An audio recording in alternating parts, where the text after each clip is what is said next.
I discovered something, that the two most important days of your life are the day you're born and the day you discover why. And at 27, I just hadn't figured out the why. And I walked into a comedy club October 8th, 1985. First time ever in a comedy club. Didn't even know comedy club existed.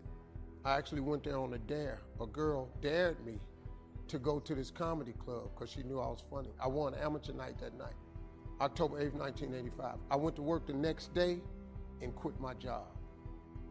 I won $50 and I went to work and quit my job. Sometimes you need to get knocked down before you can really figure out what your fight is. Sometimes you need to feel the pain and sting of defeat to activate the real passion and purpose that God predestined inside of you.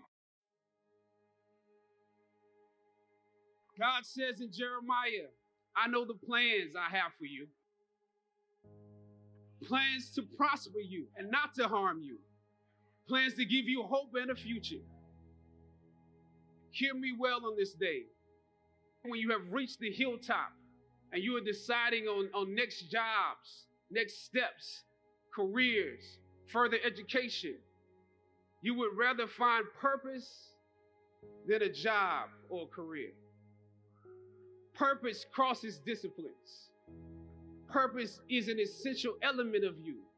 It is the reason you are on the planet at this particular time in history. Your very existence is wrapped up in the things you are here to fulfill.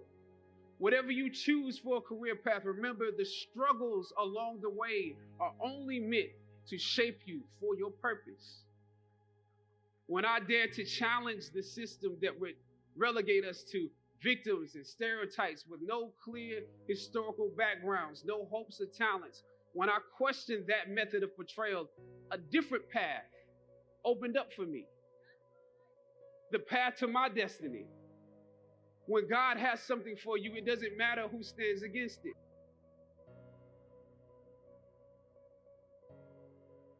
God will move someone that's holding you back away from a door and put someone there who will open it for you. If it's meant for you,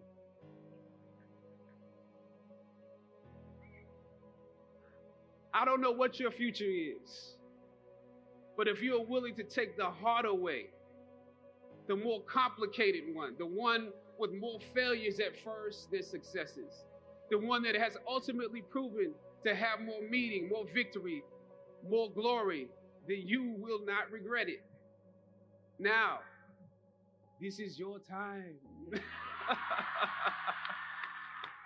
I found that nothing in life is worthwhile unless you take risks.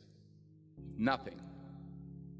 Nelson Mandela said, there is no passion to be found playing small and settling for a life that's less than the one you're capable of living. Now, I'm sure in your experiences in school and applying to college and picking your major and deciding what you want to do with life, I'm sure people have told you to make sure you have something to fall back on. Make sure you got something to fall back on, honey. But I never understood that concept, having something to fall back on. If I'm going to fall, I don't want to fall back on anything except my faith. I want to fall forward. I figure at least this way I'll see what I'm going to hit.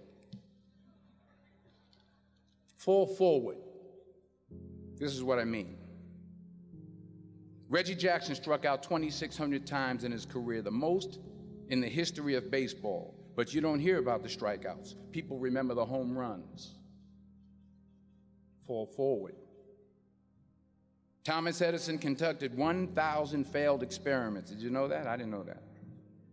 Because the 1,001st was the light bulb. Fall forward. Every failed experiment is one step closer to success. You've got to take risks, and I'm sure you've probably heard that before, but I want to talk to you about why that's so important. First, you will fail at some point in your life. Accept it. You will lose. You will embarrass yourself. You will suck at something. There's no doubt about it. And I know that's probably not a traditional message for a graduation ceremony, but hey, I'm telling you, embrace it, because it's inevitable. And I should know. In the acting business, you fail all the time. Early on in my career, I auditioned for a part in a Broadway musical. Perfect role for me, I thought, except for the fact that I can't sing. So I'm in the wings, I'm about to go on stage, but the guy in front of me, he's singing like Pavarotti. He's just, and he's just going on and on and on, and I'm just shrinking, I'm getting smaller and smaller. So they say, oh, thank you very much, and you'll be hearing from us. So I come out with my little sheet music, and it was Just My Imagination by the Temptations. That's what I came up with. So I didn't get the job. But here's the thing. I didn't quit. I didn't fall back. I walked out of there to prepare for the next audition, and the next audition, and the next audition. I prayed. I prayed, and I prayed. But I continued to fail, and fail, and fail. But it didn't matter, because you know what? There's an old saying, you hang around the barbershop long enough, sooner or later you're going to get a haircut.